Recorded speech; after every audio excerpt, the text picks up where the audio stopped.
Good evening, ladies and gentlemen, boys and ghouls. It is I, Alex. I'm a game developer. I'm back. So is my lizard.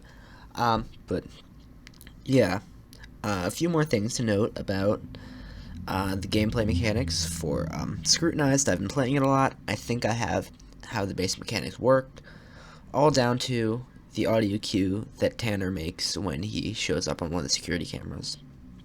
So let me go over it real quick. Kidnapper, what will happen is throughout the night your lights will go off because of faulty electrical wiring. Now, that's fine. There is a slight audio cue for that. I don't have it on me. I don't download it, but you can hear the fuse going off from your computer most of the time. I say most of the time because if it's in the far back, you're not going to hear it.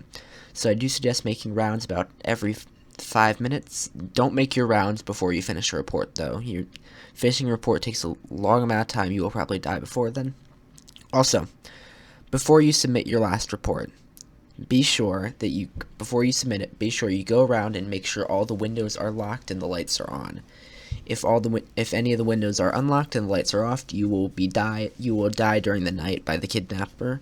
So, yeah, that's not fun because it's mildly peeving. Okay, Tanner, recently they nerfed him. I don't know the exact specs of the nerf. I'm going to be looking into that, but what he does now is he will show up on the security cameras. You can catch him and shine your light on him. Don't shine your light for too long or your power will go out and you'll have to reset the breaker, and that's not fun because that gives Kidnapper a lot of time to pick locks. Don't do that. But I suggest you just quickly flash on each light for maybe a second each. You'll either get his jump scare animation or not. But yeah, if he works in kind of an if-or statement, if you check the camera and he's there, then he will reset back to stage 0. If you don't, or if he's on the camera but you're not on the camera, then he will go into stage 2, which is where he enters the house. There are 3 different spots in the house that he can enter. He can enter in the closet right behind you. He can also enter in the breaker room, or not the breaker room. Well, he can go in the breaker room, I believe, and he can also go into the Wi-Fi router room. I suggest for dealing with this is you open each closet door. Now, what this does is, as you go make your rounds, if he's already in the house while you're making your rounds, you'll see one of the closet doors closed, and that means that he's hiding in that closet, and you have to go and hide in another closet for a certain amount of seconds. He does have an audio cue for this one, though. That's what you want to know. The audio cue is him walking. You will always hear him walking. I've been doing that. I've been hearing him walking recently. Granted, I didn't associate it with him. I associate it with Kidnapper. But yeah, if you hear him walking, that probably means he's in one of the back ones.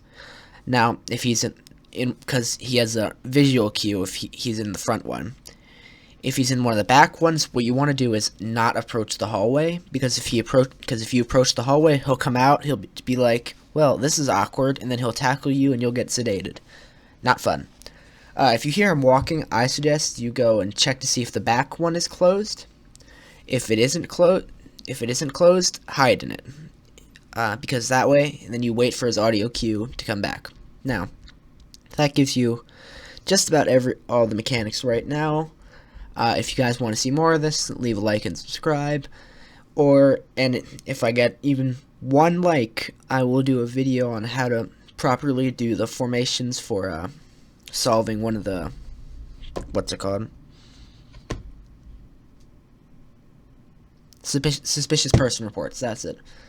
Yeah, 1 like and I'll do a video on suspicious person reports. Thank you. Good night, ladies and gentlemen.